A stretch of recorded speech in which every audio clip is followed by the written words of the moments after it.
اللهم يا من على العرش استوى، يا من خلق فسوى وقدر فهدى، وأعطى كل شيء خلقه ثم هدى، يا من أضحك وأبكى وأمات وأحيا وأسعد وأشقى وأوجد وأبلى ورفع وخفض وأعز وأذل وأعطى ومنع ورفع ووضع، يا من شق البحار وأجرى الأنهار وكور النهار على الليل وكور الليل على النهار، يا من هدى من الضلالة وأنقذ من الجهالة وأنار الأبصار وأحيا الضمائر والأفكار، يا من تسمع كلامنا وترى مكاننا وتعلم سرنا وعلانيتنا، لا يخفى عليك شيء من أمرنا، نحن البؤساء الفقراء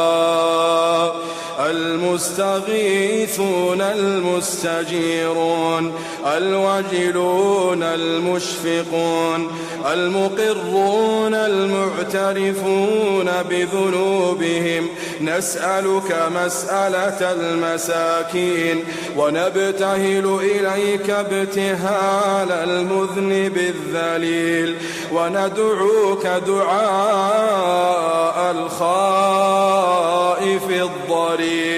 من خضعت لك رقبته وفاضت لك عيناه وفاضت لك عيناه وفاضت لك عيناه وذل لك جسده ورغم لك أنفه، إلهنا إلهنا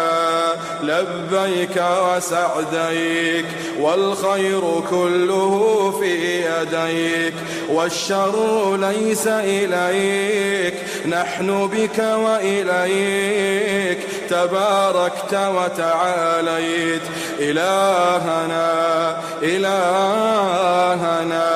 ذكرك قوت القلوب وقرة العيون وسرور النفوس وروح الحياة وحياة الروح، تبارك الذي من خشيته تتجافى عن المضاجع الجنوب،